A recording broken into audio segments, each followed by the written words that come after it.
En una decisión sin precedentes, la justicia estadounidense presentó cargos por narcoterrorismo en contra de Pedro Insunza Noriega, su hijo Pedro Insunza Coronel y 5 personas más, todos identificados como miembros que pertenecieron al cártel de los Beltrán Leiva, este grupo ligado al cártel de Sinaloa. También enfrentan cargos por narcotráfico y lavado de dinero. La acusación de narcoterrorismo se da luego de que el pasado 20 de enero Donald Trump declaró como tales, como terroristas, a los cárteles de la droga. De acuerdo con esta acusación de la Fiscalía General ante la Corte de San Diego, los Insunza son responsables de trasiego de toneladas de fentanilo, cocaína y metanfetamina. Pedro Insunza trabaja con Isidro Mesa Flores, el Chapo Isidro, otro traficante que está entre los 10 más buscados por la Unión Americana. También el Chapo Isidro está acusado de narcotráfico y también tendrá acusaciones de narcoterrorismo.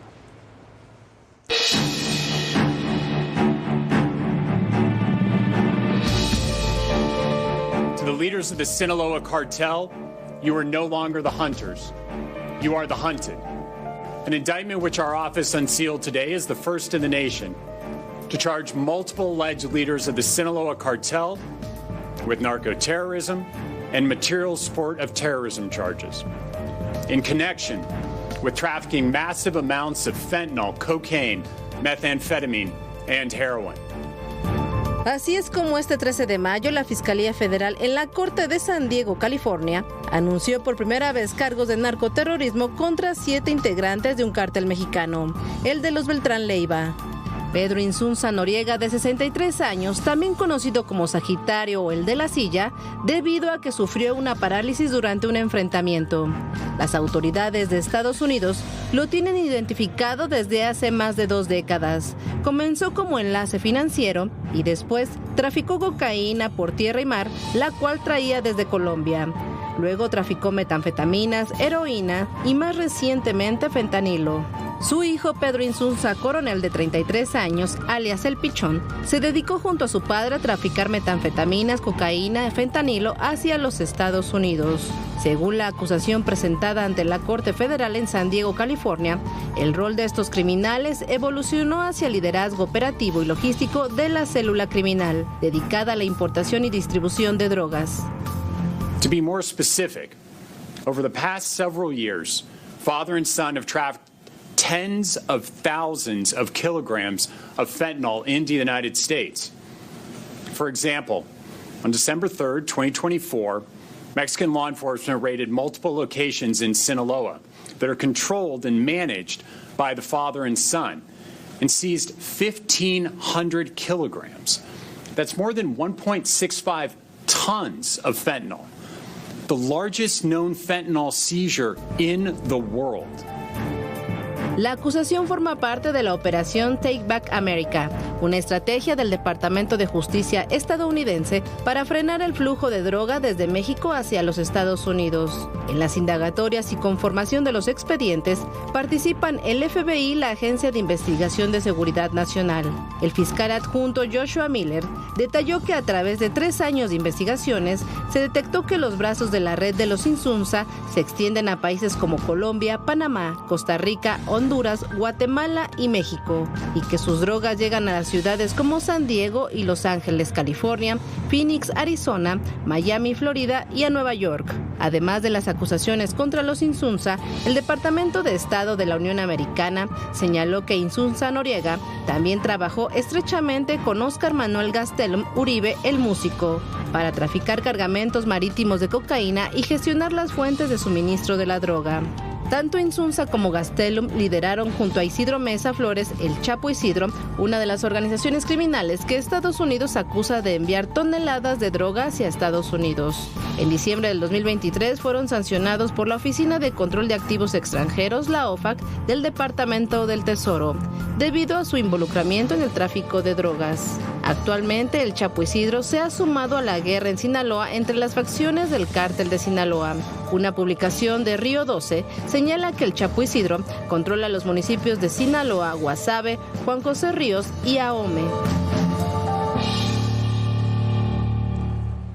Bueno, esta declaración de narcoterroristas al padre, hijo e Insunza tiene una tres connotaciones que son muy importantes. Primero, se equivoca el Departamento ahí de Justicia al decir que son parte del cártel de Sinaloa. No son parte del cártel de Sinaloa y es muy importante. Desde 2006-2008 los Beltrán Leiva rompieron con el cártel de Sinaloa. No solamente rompieron con el cártel de Sinaloa, se convirtieron en terribles enemigos del cártel de Sinaloa en una alianza que conformaron los Beltrán Leiva, el cártel de Juárez y los Zetas contra el cártel de Sinaloa, que en aquel momento estaba encabezado por el Chapo Guzmán, el Mayo Zambada y el Azul Esparragosa. Ese enfrentamiento es el que detonó la violencia que hemos vivido en los últimos 20 años. Pero también es verdad que al 2012, 2013, tanto los Beltrán Leiva como los Zetas, como el cártel de Juárez, habían perdido esa guerra y estaban prácticamente desaparecidos. Quedaron para los Beltrán Leiva pequeños focos de resistencia, uno de esos el del Chapo Isidro, otros grupos menores de este señor Gastelum que se citan también en la denuncia. Pero ¿qué es lo que sucedió? No es una casualidad que los Insunza, el Chapo Isidro, los otros grupos como el Cártel del Noreste en Tamaulipas, que estaban derrotados, hayan vuelto a crecer. Volvieron a crecer porque en los últimos años, los últimos 6, 7, 8 años, de la administración López Obrador y los 2 últimos de la administración Peña Nieto, se dejó de combatirlos. Y por eso volvieron a crecer. Eso fue notable el sexenio pasado. Por eso es importante hacer esa definición. El segundo punto es que resulta evidente que los chapitos están en una situación muy complicada. Y la tercera es que esa alianza que están conformando los mayitos, los sucesores del Mayo Zambada, con estos grupos de Sonora que son muy poderosos y de Baja California, están ganando una guerra y Estados Unidos, y me imagino que México también, quieren atacar desde ahora a ese cártel antes que se vuelva a convertir, como ocurrió con el cártel de Sinaloa hace ya muchos años, en el cártel hegemónico de México. Así es, Jorge. Bueno, y la próxima parada de los temas políticos y de seguridad entre México y Estados Unidos cada vez parece ser más que pasará por un estado en particular, Tamaulipas. Días atrás le fue cancelada la visa al alcalde de Matamoros, Alberto Granados Fávila, investigado por los Estados Unidos por relaciones con el crimen organizado. Aquí, por cierto, nadie lo investiga. El fin de semana fue detenida una pareja que se dedicaba a pasar dinero entre la frontera de Matamoros y Brownsville y a pasar cantidades enormes, Jorge. Sí, y no era un solo paso. Llevaban hacia Estados Unidos el día que fueron detenidos $184,000 en efectivos. Aceptaron que regularmente realizaban ese tipo de cruces. El tema es que uno de ellos, la mujer, trabajaba en la Fiscalía del Estado. Se siguen sumando datos y señales de graves problemas en Tamaulipas de relación con el crimen organizado en todas sus vertientes, incluyendo drogas, migrantes y contrabando de combustibles. El estado fronterizo de Tamaulipas se ha convertido en una prioridad para la seguridad de Estados Unidos. Además de reformar la zona limítrofe con elementos de aduanas y protección fronteriza CBP, se han endurecido las revisiones, aseguramientos e identificación de personas, incluyendo funcionarios, gobernadores y ediles, posiblemente relacionados con actividades ilícitas. La noche del 17 de abril, cuando el alcalde de Matamoros, Alberto Granados Fávila, intentaba cruzar el puente internacional Brownsville-Matamoros, fue retenido por agentes de la Oficina de Aduanas y Protección Fronteriza. Medios locales indican que Granados Fávila fue retenido en el segundo punto de revisión para ser interrogado. Ahí se le habría cuestionado sobre su relación con Edgar Alejandro, empresario detenido en enero de 2025 en Brownsville, con casi 9 kilos de cocaína. Señalan que agencias de inteligencia estadounidenses monitoreaban desde hace meses al alcalde por presuntos nexos con el cártel del Golfo. Al edil le retiraron su visa para que no pueda ingresar a la Unión Americana.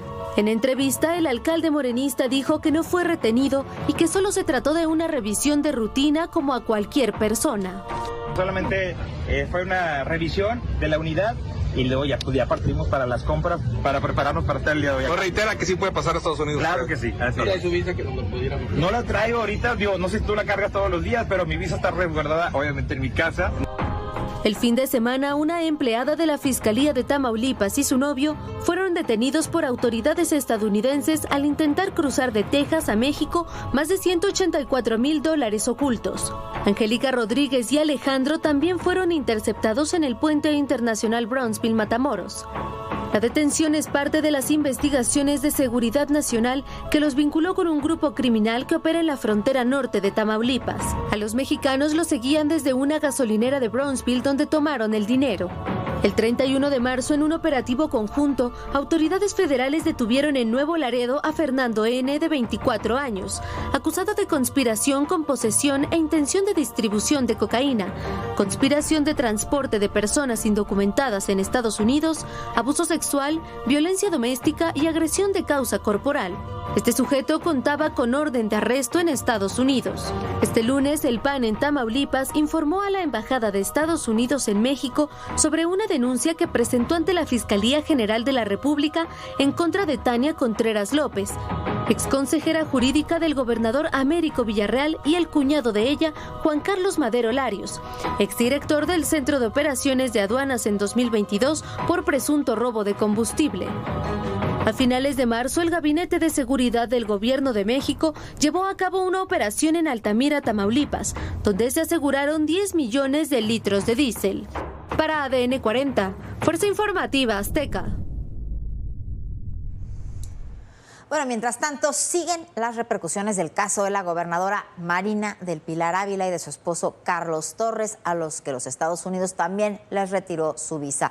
La gobernadora dijo que el tema es administrativo. La presidenta Sheinbaum ayer dijo que espera la información de los Estados Unidos y hoy aseguró que la gobernadora no tiene cuentas en los Estados Unidos, pero lo que llega desde distintos ámbitos son otras informaciones. Sí, mire, la gobernadora y su esposo se supone que tenían cuentas, quizás no estaban a nombre de ella, de su esposo, pero eso lo aseguran los medios estadounidenses y señalan incluso los bancos en los que estaban, Wells Fargo y Bank of America.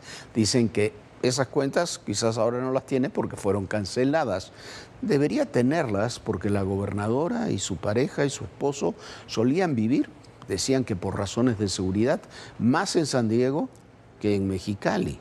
También ahí en San Diego nacieron sus hijas y ahí tienen distintos negocios. Pero también crece la información sobre las relaciones del esposo, de la gobernadora y su entorno con personajes del crimen organizado y con hechos de corrupción en las aduanas. Esta es la historia. La gobernadora de Baja California niega tener cuentas en bancos de Estados Unidos.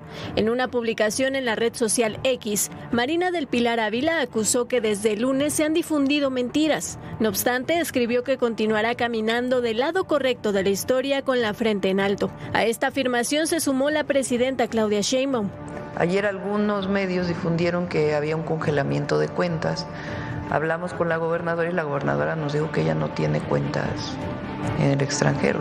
Lo que no aclaró la gobernadora es si su esposo, Carlos Torres Torres, tiene cuentas bancarias en Estados Unidos, lo que sería lógico debido a que ellos mismos han declarado que por razones de seguridad viven en San Diego, donde nacieron sus hijas. Además, se sabe que tienen distintos negocios. Según las publicaciones, el Departamento de Justicia inició una investigación hace un año por lavado de dinero, que involucra a otros empresarios y funcionarios de Baja California. El periodista Héctor de Mauleón relata en su columna que en septiembre de 2015, agentes de la Policía Estatal Preventiva aseguraron $1 millón que el Chapo Guzmán envió desde Los Ángeles a través de la aduana de Tijuana a Culiacán. El encargado de hacer la entrega era Elías López López, el Pantera, quien reveló que a lo largo de un año había llevado a Culiacán unos $24 millones. El dinero lo pasaba por la aduana de Tijuana, cuyo administrador era Luis Alfonso Torres Torres. Ante las declaraciones de El Pantera, se comenzó a sospechar de posibles vínculos entre Luis Alfonso y el Chapo. En marzo, el nombre de Luis Torres Torres fue mencionado en la conferencia mañanera del gobierno federal como parte de un esquema de extorsión a importadores a través del agente aduanal Roberto Ruiz Armas, investigado por la UIF desde el sexenio de López Obrador. En esta red también estaría involucrado Baltasar Terrazas Ciapara, Sonora, relacionado con el tráfico de hidrocarburos en las aduanas de Mexicali y Tecate. Ahora no hubo firmas de apoyo ni comunicado conjunto de Morena. Lo que sí comentaron algunos de sus legisladores es que la medida obedece a investigaciones y operativos contra el contrabando de combustible en Baja California. Y mientras tanto se confirmó en México y en los Estados Unidos la llegada de 17 familiares de Ovidio Guzmán López a la Unión Americana como parte de los acuerdos a los que habría llegado Ovidio con la justicia estadounidense.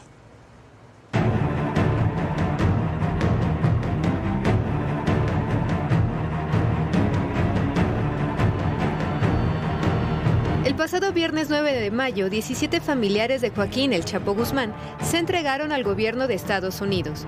2 días después, cruzaron por la garita de San Isidro en Tijuana, Baja California.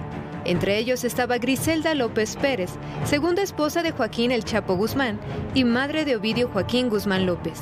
Sobre ello, este lunes habló en la conferencia matutina la presidenta Claudia Sheinbaum. Esta persona fue extraditada por México en el periodo del presidente López Obrador. Y el gobierno de Estados Unidos también debe informar a la Fiscalía, porque la Fiscalía tiene sus carpetas de investigación en México y por haber sido extraditado deben estar enviando información de manera permanente. Y este martes, el secretario de Seguridad y Protección Ciudadana, Omar García Harfuch, confirmó la entrega de los familiares.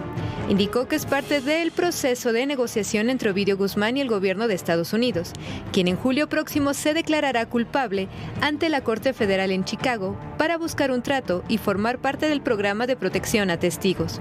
Por su parte, el senador Ricardo Anaya también habló del tema.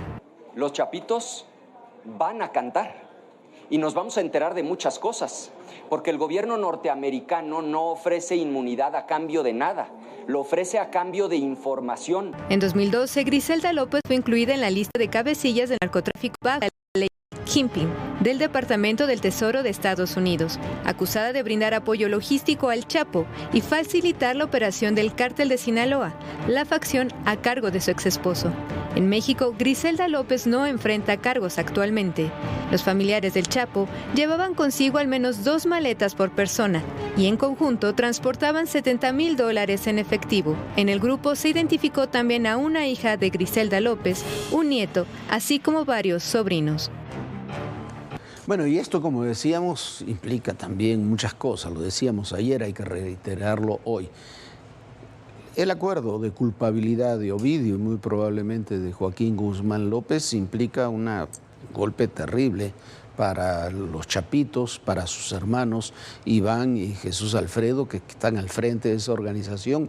La propia fuga que relatábamos ayer, que relata a su vez el Wall Street Journal de Iván Archibaldo, que se fuga por un túnel que fue entregado por 3 de sus colaboradores más cercanos, denota también el deterioro que está sufriendo esa organización. En la guerra contra los mayitos y todos sus aliados, los chapitos se están perdiendo. El acuerdo que se decía que habían establecido con el Cártel del Jalisco Nueva Generación no existe. Entonces, la situación de ese grupo criminal es delicadísima. El que hayan llegado 17 familiares de Ovidio y de Joaquín a los Estados Unidos, que hayan sido recibidos por los Estados Unidos, que no se les haya iniciado proceso a ninguno de ellos y que conviertan ellos también, que terminen trabajando en un esquema de protección de las autoridades estadounidenses, demuestra la profundidad de los acuerdos a los que tiene que haber llegado Ovidio y probablemente Joaquín. Y veremos también qué es lo que pasa después también de lo que ocurrió con los Insunza, con el Chapo Isidro hoy, en los próximos días, en las próximas semanas, con el Mayo Zambada y con otro personaje que ahí está y cuyo juicio dará mucho que hablar, Rafael Caro Quintero, del que somos el primer país exportador. ¿Renunció por qué? Porque no estaba de acuerdo en la magnitud que ha tenido el narcotráfico mexicano. Las confrontaciones, las reacciones.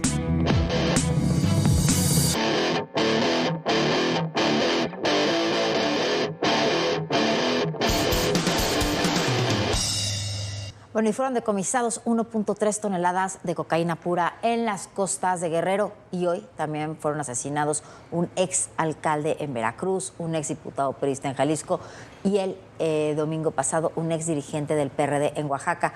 Hace crisis la relación de política y el crimen.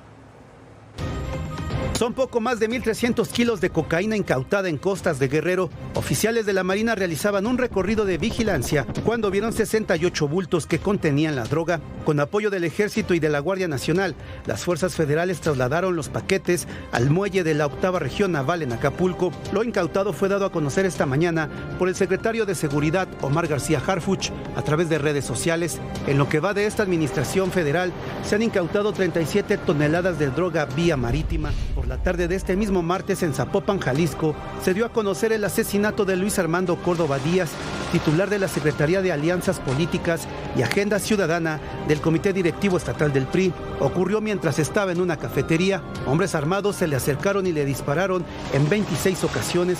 Sus escoltas intentaron repeler el ataque, lo que originó una balacera con los atacantes que lograron huir. Córdoba Díaz fue diputado local de 2010 a 2012 y candidato a presidente municipal en Tlaquepaque en 2015 y luego diputado federal. De forma paralela en Veracruz asesinaron al exalcalde priista de Actopan, Esteban Alfonseca Salazar, y al exregidor de ese mismo ayuntamiento, Edmundo Martínez Pérez. Ocurrió cuando circulaban por una carretera estatal que comunica a la comunidad de Santa Rosa, luego de acudir a un evento de campaña de Eduardo Utrera Carreto, candidato de Morena.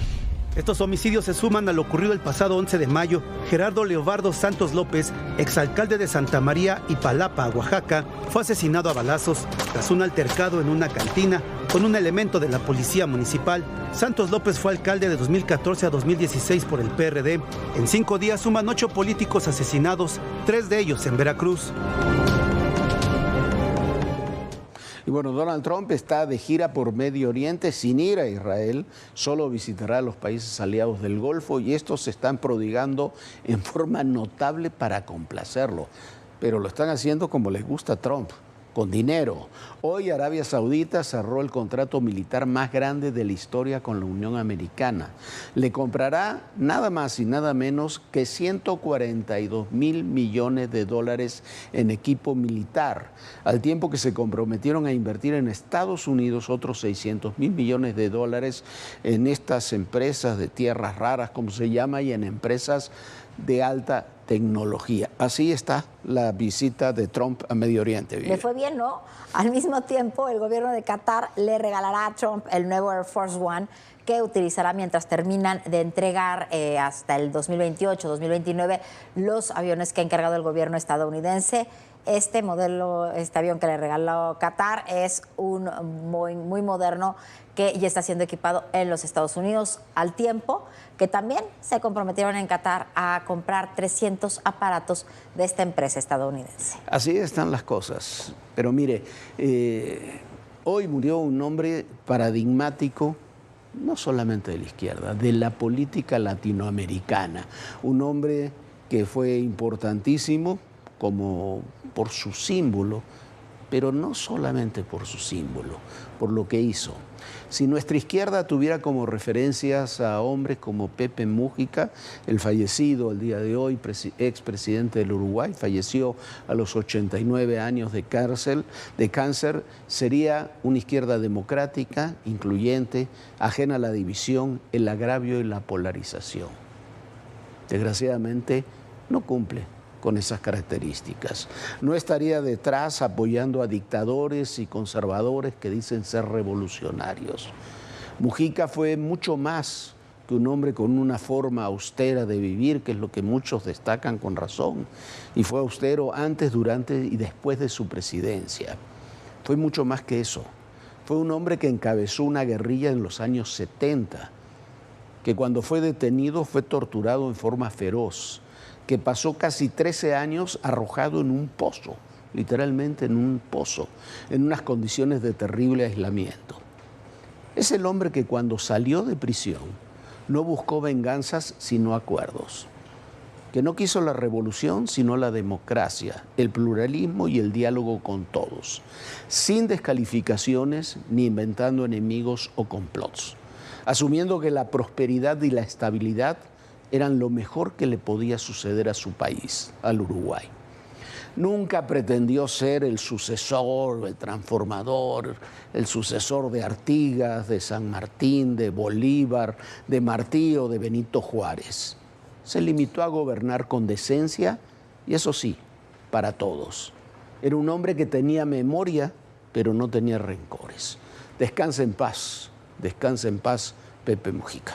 Hacen falta muchos Pepe Mujicas, sobre todo en este momento que el mundo está tan polarizado, sobre todo América Latina está vuelta en muchos países a este populismo extremo. Hacen falta voltear a ver a estos perfiles que han trabajado tanto por su país y desde una manera de verdad, de convicciones y de ejemplo. Nosotros ya nos vamos, sueñe bonito y nos vemos mañana aquí en Todo Personal. Bonita noche. Muy buenas noches, Viviana, muy buenas noches a todos ustedes. Y recuerden, en el poder y en la política todo, pero absolutamente todo es personal. Gracias.